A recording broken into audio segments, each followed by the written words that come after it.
जय बाळूमामा मित्रांनो, आज आपण अध्याय 9वा पाहणार आहोत. मेतके गावामधल्या शिवारातील एका झाडाच्या शांत छायेमध्ये मामा बसलेले असताना त्यांच्या दर्शनासाठी आलेला भक्तगण संत बाळूमामांच्या समोर आला.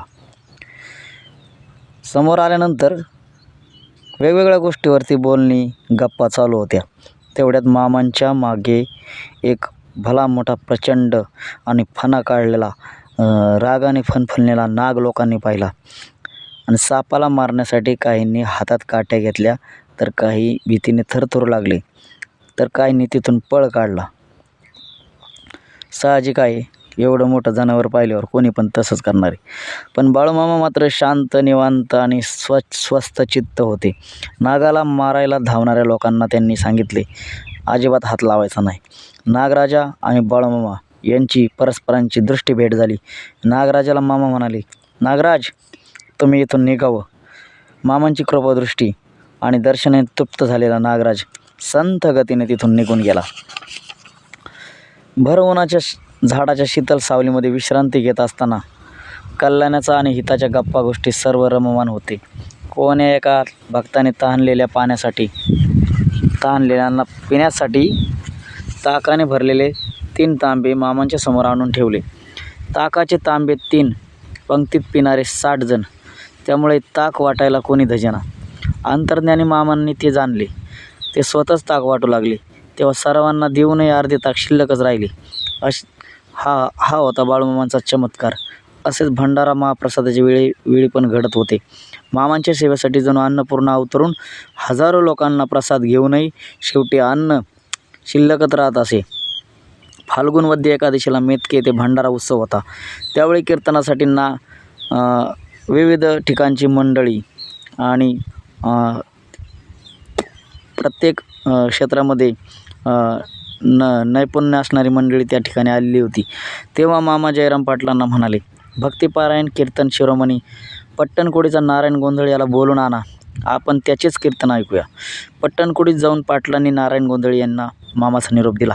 गोंधळी म्हणाले, कसा प्रसंग आला आहे बघा. कारण इतरांच्या मत्सर ईर्षेचा परिणाम सहन करत होता तो भोगत होता. नारायण गोंधळी भाविकांना आवडत असे, पण वैरी त्याचा मत्सर हेवा करत असे. त्यामुळे त्यांनी त्याला न कळत शेंदूर पाडला आणि त्याचा आवाज बसला. साधे बोलणे साधा शब्दसुद्धा घशातून बाहेर निघत नव्हता. तिथे सूर कुठला उमटणार. अशा परिस्थितीमध्ये तो कीर्तन कसं करणार. कीर्तनाविन हे आले की मरण असे वाटून नारायण रडू लागला. बाळूमामासारख्या संतांनी मला कीर्तनाचे आमंत्रण दिले, पण मज कारण त्याचा लाभ घेता येणार नाही. तेव्हा श्रद्धावंत जयराम पाटील म्हणाले, नारायणा, दुःख करू नको.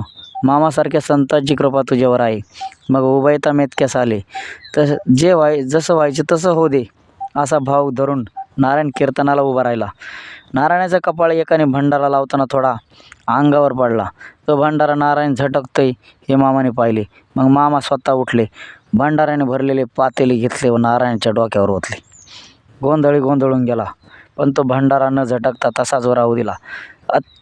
अत्यंत प्रेमाने कीर्तन करू लागला.